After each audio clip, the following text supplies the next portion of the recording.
Hey, all, welcome back to another edition of the Want to Work podcast. So glad you're here. I'm Adam Ball, your host, and today I am joined by Conrad Moulton. And actually, hopefully, I did not just completely slaughter your last name. I apologize. We should have probably checked through that on the pre-call component That's there, all right. Conrad. That's all good. Yeah, it's So, Mouton. It's yeah, Mouton. All right. yeah. So there you go. You get to see even in the almost live aspects here of the podcast. Conrad, great to chat with you. Super excited about this. As we kind of have talked about, and for the folks who are maybe new to the podcast, this podcast is really just about helping people connect with potential employers for their next adventure. And really here, Conrad, what I'd like to do is just hear a little bit more. Tell me about you. What can you tell me about you? All right. Well, to start off, hi everybody. I'm Conrad Mouton, originally from Cape Town, South Africa. I've been here in the Seattle area now for the last 16 years. I relocated with Microsoft back in 2008, and yeah, I have a daughter. She's 12. She's a little author, plays jazz, clarinet, does karate. Kind of yeah, beautiful little girl I have. And more like me, I'm a cyclist, a time trial specialist. I did compete heavily here in the state, and I'm also a maker at heart. I have a passion for all things space. So my spare time that I do have sometimes is design and build high power rockets. And my dream is to send at some point a rocket to space. Yeah, that's Oh, wow. literally in a nutshell me. That's awesome. We'll have to talk afterwards more about these rockets into space because my oldest would love to hear more and more about that. He's fascinated by it. So Yeah, that's and honestly, I uh, can talk for hours about this, so don't get me started. oh, that's awesome. Yeah, physics and me, I understood the electronics parts of physics, the whole like gravity and everything. My brain never was able completely to wrap around that. So that's awesome. Conrad, why don't you tell us Yeah, just a little bit as we chat here from a work perspective? What are some of the positions that you've come from? Like if you just kind of give like a high level, maybe the right. last, synopsis of like the last 5 years or so of what kind of work have you been doing? Right. Yeah, I'm gonna literally just roll it back real quick, just to give some overview. Because in the context is like I'm heavily, yeah, I'm a non-traditional PM, I'm not a feature PM. I am heavily focused on working directly with customers, and that's always been my passion throughout my career. As my role started at Microsoft 17 years ago as a MCS consultant. At some point, I also joined the OCS team, and we did initially voice partner readiness, kind of driving the big scale motion to get the everything ready for like this big voice push to displace Nortel, Via, and Cisco. Our little team, that's kind of one of my claims to fame, is like our little team. We spearheaded the first 150,000 voice seat deployment or deployments worldwide for then OCS, which is now Teams. So we kind of set that cornerstone of what is now Teams. I was a service engineering manager at Microsoft as well, running Link Online, problem management, continuous service improvement planning. Then my time at Microsoft ended. I went and I joined a company called Smart Technologies, where I was a CIO. I ran all of IT, web dev, and DevOps. It was a super interesting role. Went from managing 7 service engineers to 100 people. Like massive transition, just people management wise, but also technology, the portfolio wise. Core objective there was like restructuring, cost saving, move everything to the cloud. It's all about cost saving, outsourcing IT. Massive learning curve. After my time in there, I went back to Microsoft. I joined the Intune team again in a customer facing role. We called ourselves the Customer Experience Engineering (CXE) team. It was back again. It was back in the day when Intune was still in its early phases, Silverlight days. Worked with the big corporates, banks in Germany, and big corporates here in the US. But then there was a big push to drive technology into education, kind of win back Google from a Microsoft perspective. So we split off, me and a team member, and we heavily focused on just education. We built 2 incredible teams, and COVID rolled around, and our focus shifted heavily just working with ministries of education around the world. Just massive push to do remote learning and remote management. And I want to say the last 4 years of my life, I was just entrenched in working with governments, specifically India. incredible, hard environment to work in. We tried really hard to kind of move the dial on the public and private school just to get Windows and device management in play there. I loved the work we did in education. Knowing that we're putting technology in front of the kids. And we did that, and we built. I mean, that was all about building scale. Like we went to millions and millions of monthly active devices. That was great work. Honestly, that is like a 10,000 foot view of. Totally, and it's hard. I mean, we only have a certain amount of time here, so it's great. Yeah. But actually, Conrad, I gotta say this because you talked in there about a couple of things that, and we were obviously chatting in the background before the show, and I've done my research of what you've done and everything, but I'd never really put it together until you were saying it.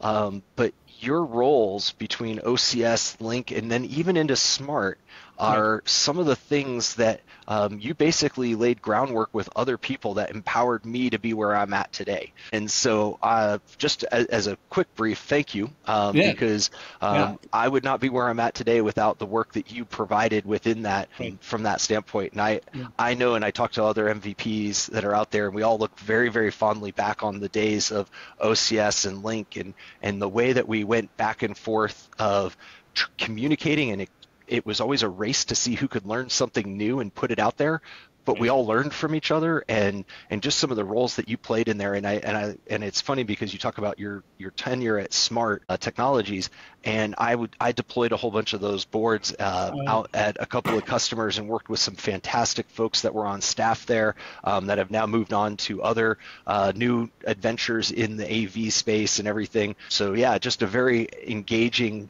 time that you and I didn't have direct connection necessarily during that time frame, but we had touch points.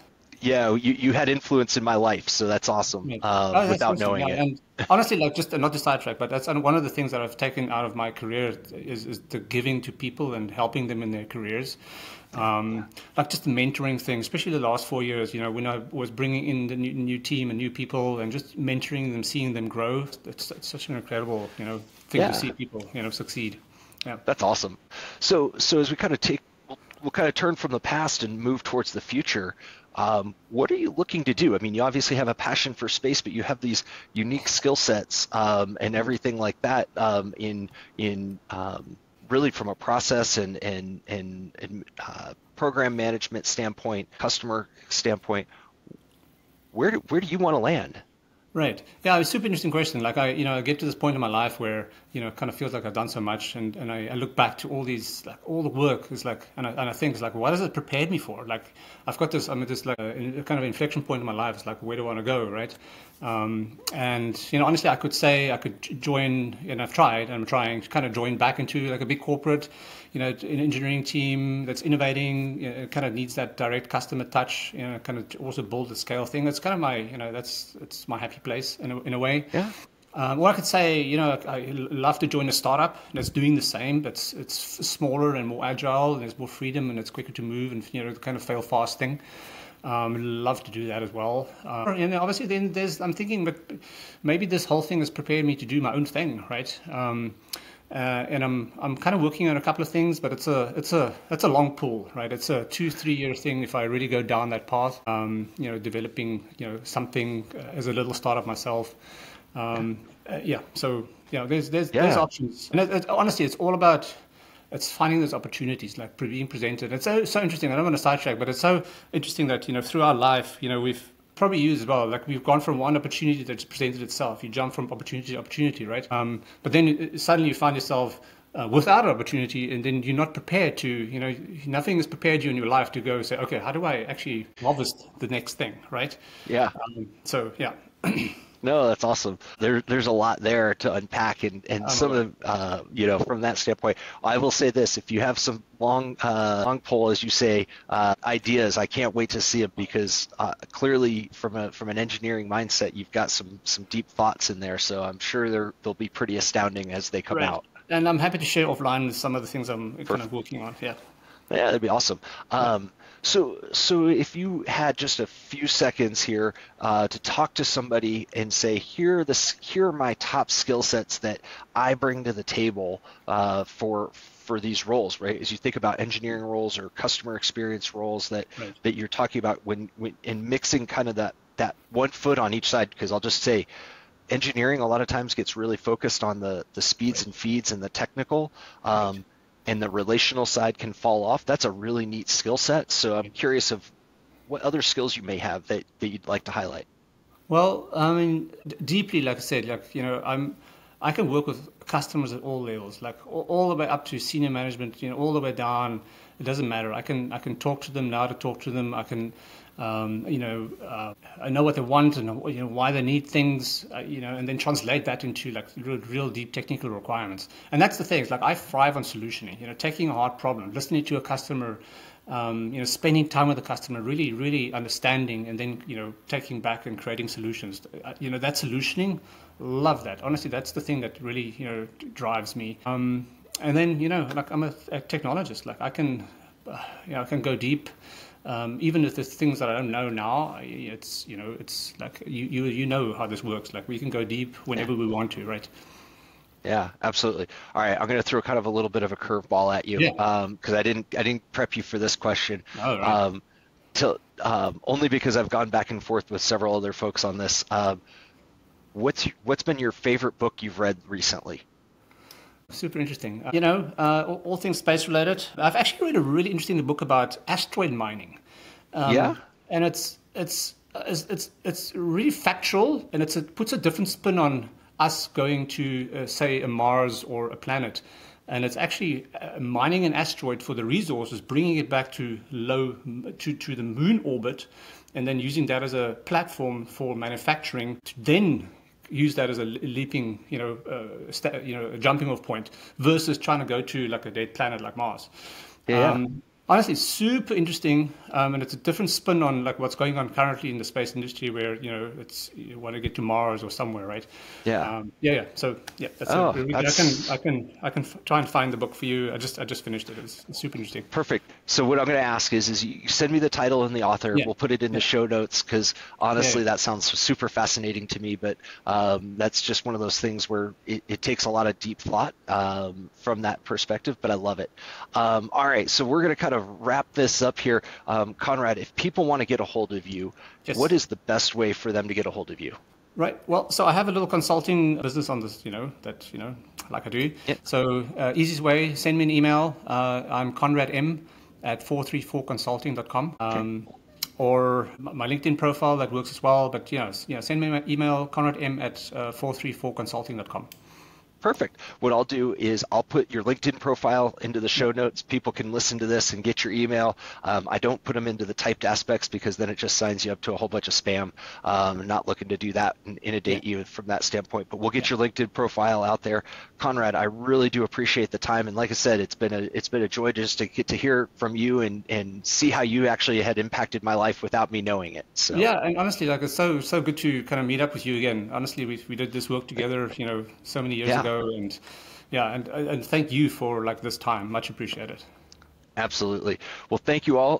Catch us on the next episode and appreciate it. Thank you.